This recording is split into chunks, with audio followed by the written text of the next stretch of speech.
یہ کہانی آج سے صدیوں پہلے گزرنے والے ایک عظیم بادشاہ کی، جسے اللہ پاک نے بے شمار حکمت اور بے شمار وسائل سے نوازا تھا۔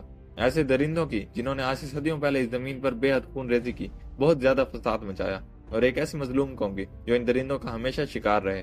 اور اس ہستی کو قرآن میں ذوالقرنین کہا گیا ہے۔ ذوالقرنین ایک عظیم بادشاہ نہیں بلکہ ایک عظیم مسافر بھی تھے۔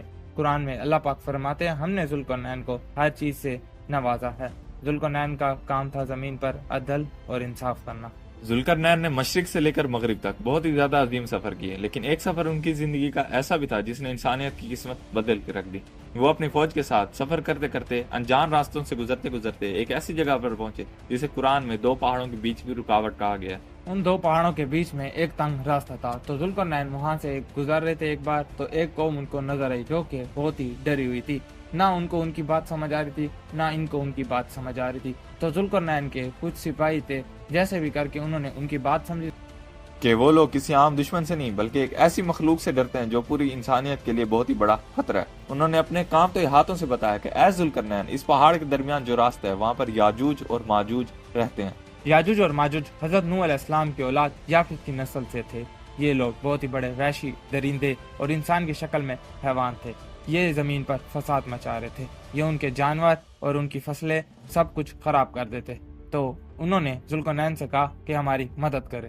اب انہوں نے اپنے گھر کا سارا سونا سامان لے کے ذوالقرنین کے سامنے رکھ دیا اور کہا کہ یہ لے لیں اور ہماری مدد کریں۔ ذوالقرنین نے اس قوم سے کہا اپنا سارا سامان واپس لے جاؤ اور مجھے تمہارے سامان کی کوئی ضرورت نہیں، میرے پاس اللہ کا دیا ہوا الحمدللہ بہت ہے اور وہ اس سے بہتر ہے۔ ذوالقرنین نے ان سے کہا کہ اب میں تمہیں ایک ایسی دیوار بنا کے دوں گا جو کہ اللہ کی رحمت سے ہوگی، اور وہ وقت ٹوٹے گی جب اللہ کا حکم آئے گا۔ ذوالقرنین ان لوگوں سے کہتے ہیں کہ مجھے تمہاری دولت کی نہیں بلکہ تمہاری مدد کی ضرورت ہے۔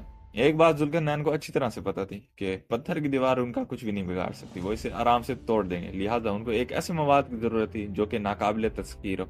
اب ذوالقرنین انہیں کہتے ہیں جاؤ اور سارا لویا لے کے آؤ۔ وہ پہاڑ کے نیچے سے لویا نکالتے ہیں اور ذوالقرنین ان دو پہاڑوں کے بیچ میں ایک لوہے کی دیوار کھڑی کر دیتے ہیں۔ اس دیوار میں بہت سارا فاصلہ رہ جاتا ہے، تو ذوالقرنین کہتے ہیں اس دیوار کے آگے پیچھے آگ کی بھٹیاں چلاؤ۔ وہ آگ کی بھٹیاں چلا لیتے ہیں۔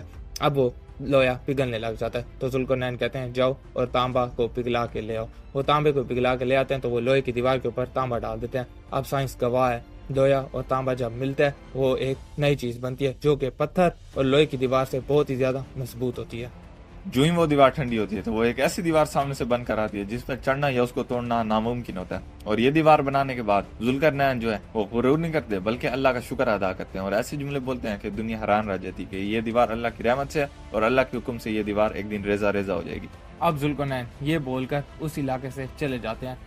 اب اس دیوار کے پار یاجوج اور ماجوج کی پوری قوم اس دیوار کو چاٹ رہی اور اس دیوار کو اپنے نخونوں سے اور اپنے اوزاروں سے توڑنے کی کوشش کر رہی ہوتی ہے۔ جیسے ہی وہ دیوار ٹوٹنے والی ہوتی ہے تو اس کا بڑا سردار انہیں روک دیتا ہے اور کہتا ہے کہ باقی کام کل کریں گے۔ ان کی سب سے بڑی غلطی یہ ہوتی ہے وہ انشاءاللہ نہیں بولتے، اور وہ انشاءاللہ پڑھے بغیر ہی چلے جاتے ہیں، اور صبح آتے ہیں تو دیکھتے ہیں وہ دیوار واپسی سے نئی اور اس سے زیادہ مضبوط ہوئی ہوتی ہے۔ جب وہ انشاءاللہ پڑھیں گے پھر جا کے وہ دیوار ٹوٹے گی۔